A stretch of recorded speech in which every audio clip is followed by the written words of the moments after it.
Dulu namanya bukan hadroh, kita tidak kenal hadroh. Namanya rebana. Jadi alatnya saja kita cari kayu, cari rosok seperti Yang itu. dari Aceh kita adopsi, tarian dari mana kita adopsi dengan ala-ala santri gitu.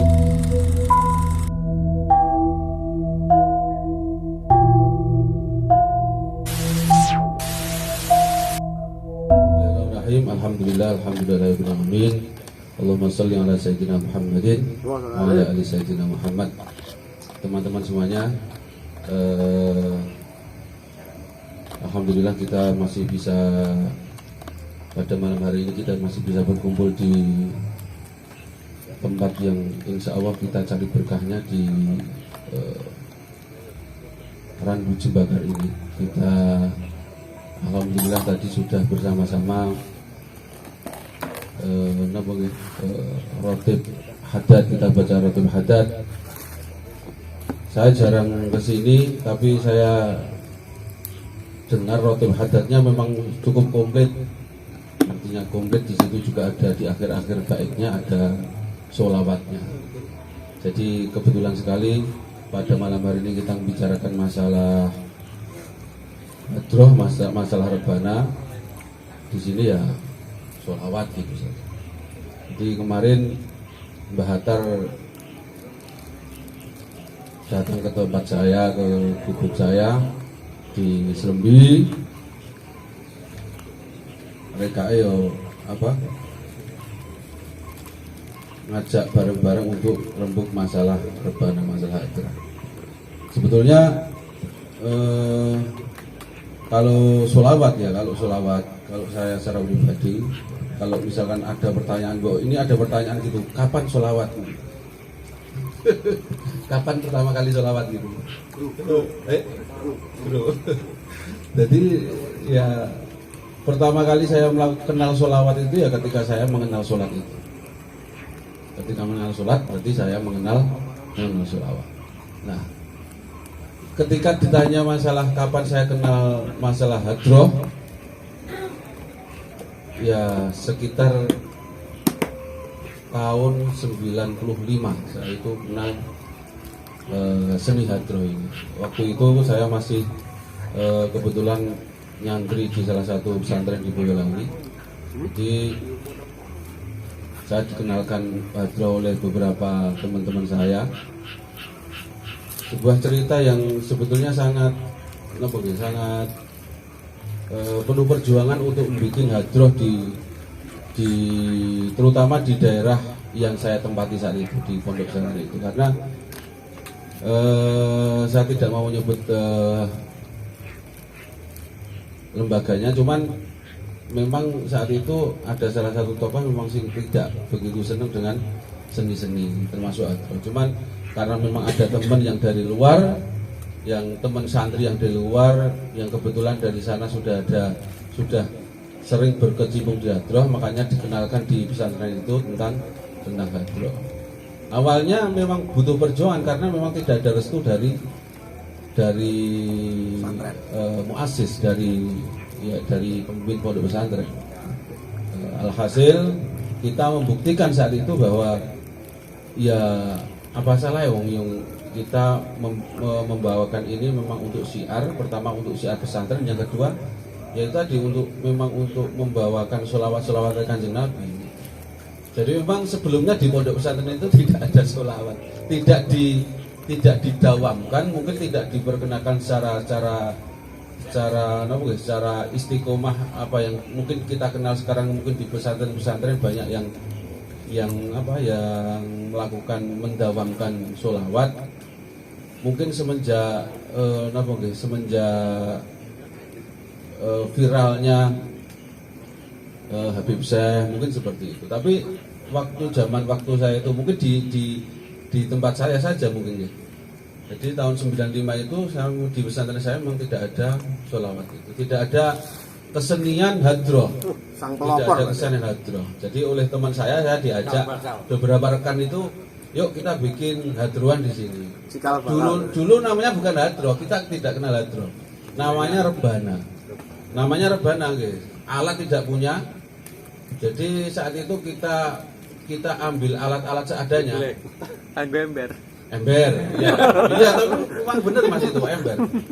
Bahasa ember, terus meja-meja itu untuk kelutean. Alhasilnya akhirnya kok didengarin kok rada penak ya. Akhirnya saat itu, iya, akhirnya saat itu kita di pesantren itu, alhamdulillah ada ekstrakurikulernya namanya apa itu drum band itu. Nah, mulailah saat itu kita mengambil alat-alat dari drum band itu.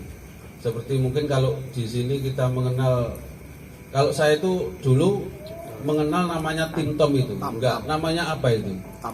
Tam-tam ya. Tim-tom kalau saat itu saya kenalnya tim-tom. Nah, untuk pengganti drumnya itu bassnya, bass itu ya pakai bass yang di drum band itu. Terus mulailah kita mengenal berkiblat saat itu ke Klaten. Ke Klaten saat itu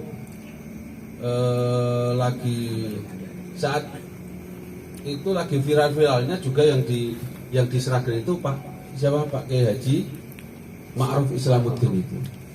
Nah itu kan pakai alat-alat sing pakai timtong dan pakai bass 3 itu.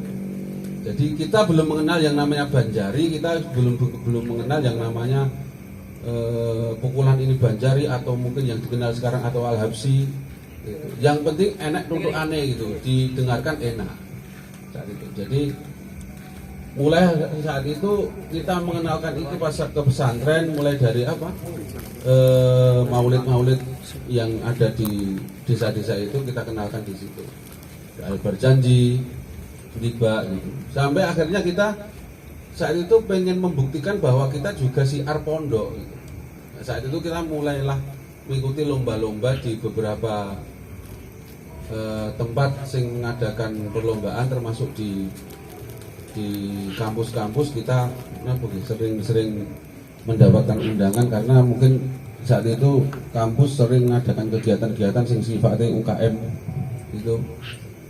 Saat itu alhamdulillah kita dapat nomor, kalau tidak nomor 1, nomor 2 itu rutin karena yang kita bawakan bukan hanya seni dari hadrohnya saja, tapi di dalam rebana itu kita juga menggunakan yang namanya teatrikal gitu, kayak tarian-tarian gitu. Jadi tidak seperti yang sekarang ini. Mungkin kalau sekarang itu sing dinamakan tari sufi gitu ya. Tapi dulu kita mengadopsi dari misalkan tarian dari Aceh kita adopsi, tarian dari mana kita adopsi dengan ala-ala santri gitu. Ala-ala santri ini nak digawe ngene piye, nak digawe ngene seperti apa. Akhirnya itu membuat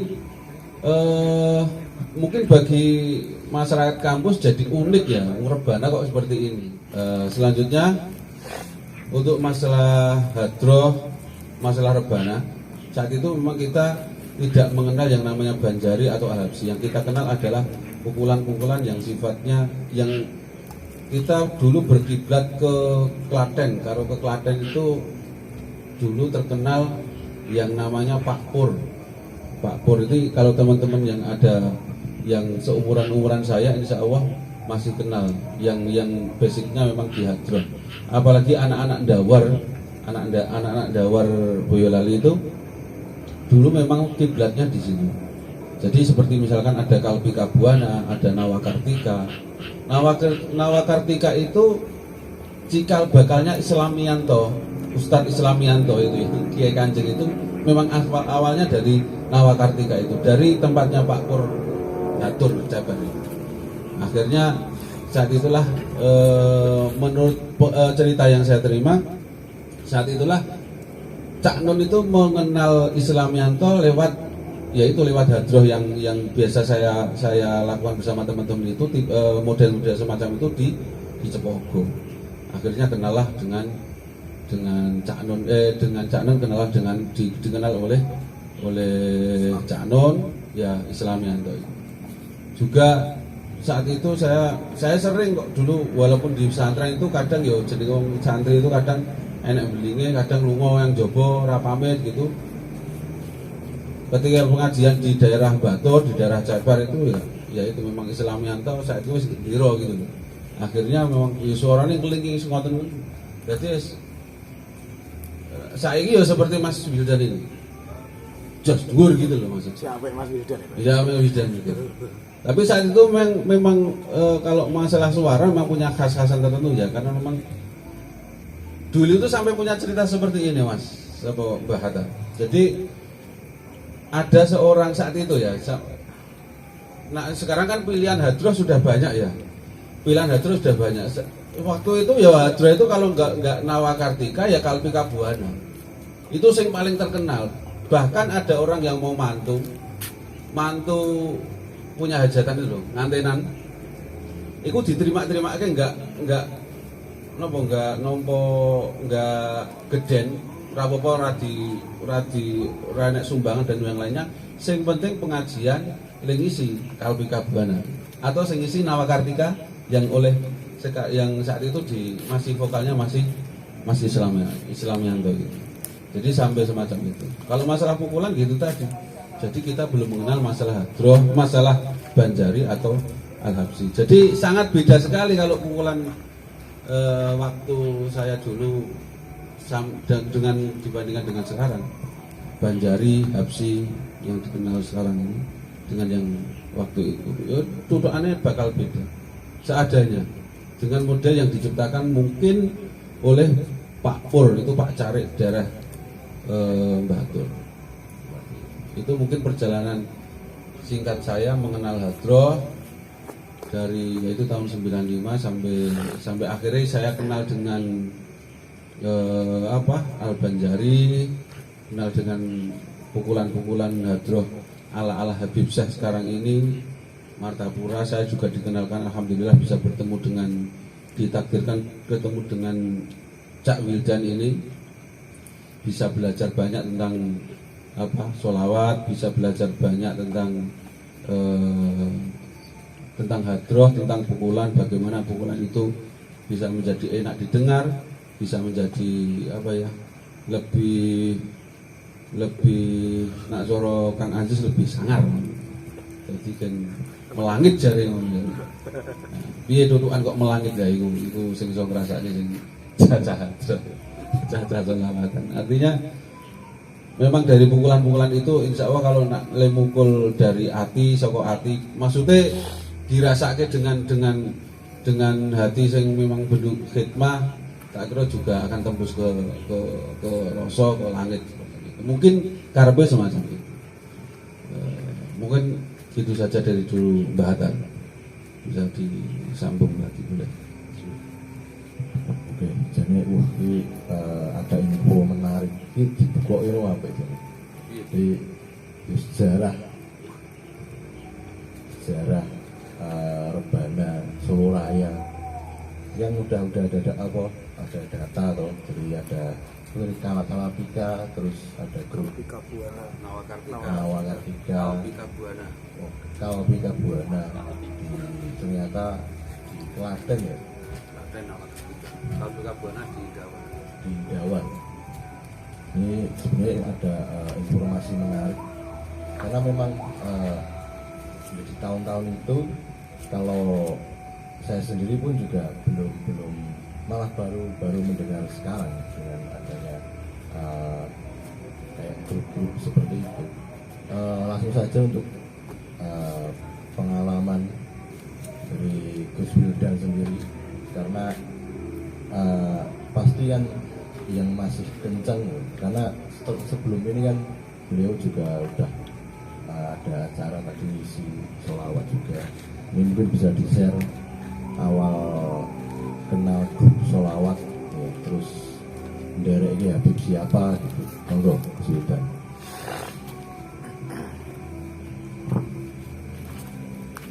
Ya, langsung gimana?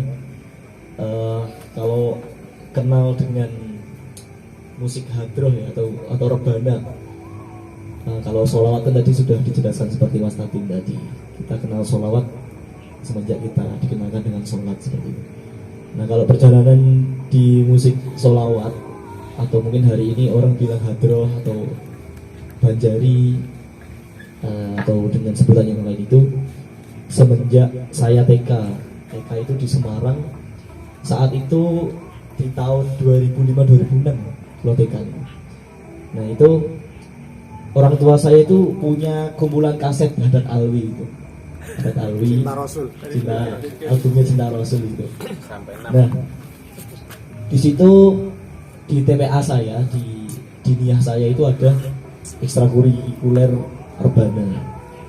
Nah, untuk ketukannya itu sangat berbeda dengan yang disebut hadroh hari ini. Saat itu bahkan ada gongnya, ada apa? Ada bahasa itu gong. Ya semacam Habib Alwi lah. Sing ketukannya masih sangat simpel dan sederhana itu. Nah kemudian pindah ke Boyolali, saya kelas 1 SD itu, kelas 2 SD pindah ke Boyolali, itu ikut TPA lagi di desa saya dan ada ekstrakurikuler Rebana juga. Nah kalau orang sini tuh nyebutnya kuntulan, mas, kuntulan, ya pesisiran. Ketukannya itu yang nuduk terbang atau rebana itu orang banyak tapi beda-beda semua. Ketukannya cuma 3 ketukan, 4 ketukan saja. Jadi masih sangat simpel. Nah, kalau di sini itu sampai kelas 5 sampai kelas 6 SD itu ketukannya masih seperti itu di TPA.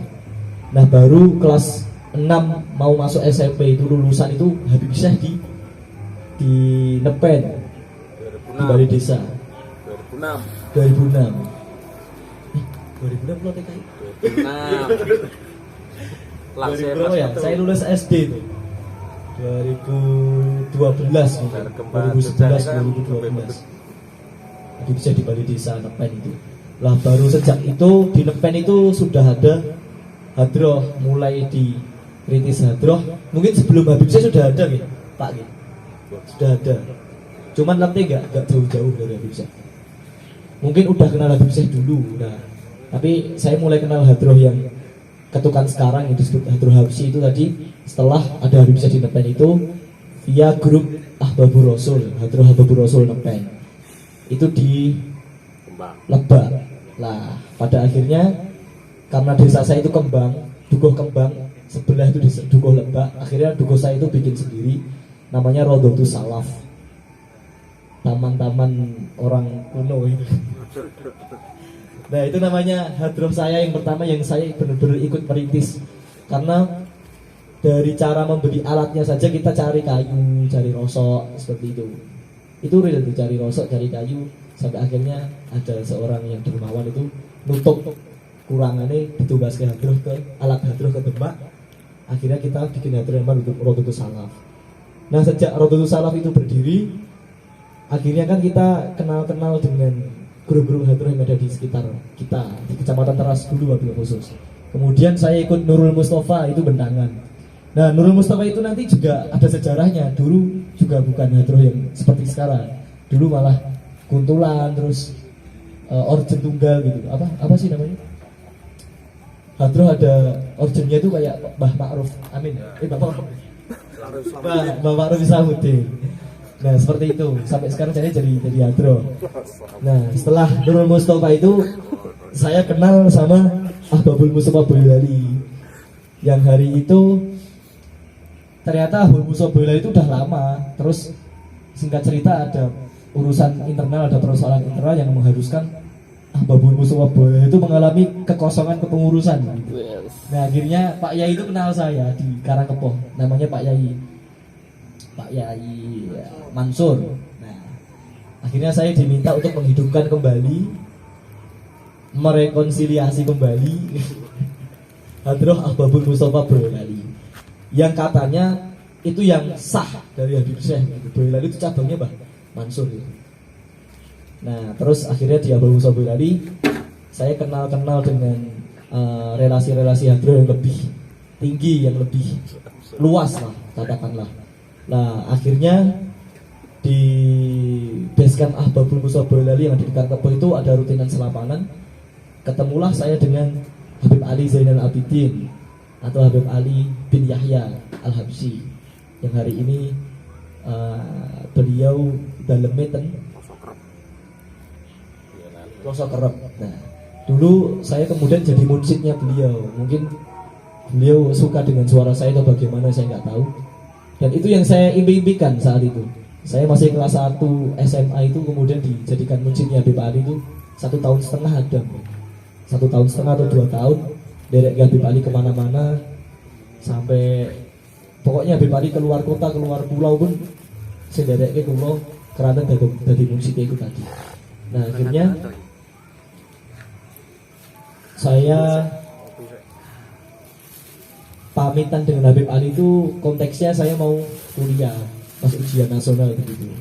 Jadi, mohon izin untuk fokus ujian, dan akhirnya saya sudah jarang derek Habib Ali. Terus akhirnya hari ini saya berkecimpung dan fokus dan ikut merintis namanya Hadroh tadi, Ahlul Qohwah Indonesia Raya tadi.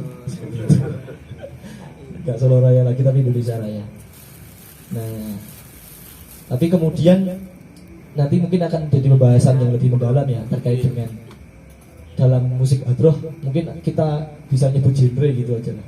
Ada Habsi, ada Banjari, di mana hari ini Ahlul Qohwah itu saya sama teman-teman tuh bangun Ahlul Qohwah, merintis Ahlul Qohwah itu pakai tagline Hadroh Al Banjari begitu, Mas Wah. Nah itu mungkin sekilas kisah atau perjalanan saya dalam bersolawat dan berhadroh seperti itu Mas Wah.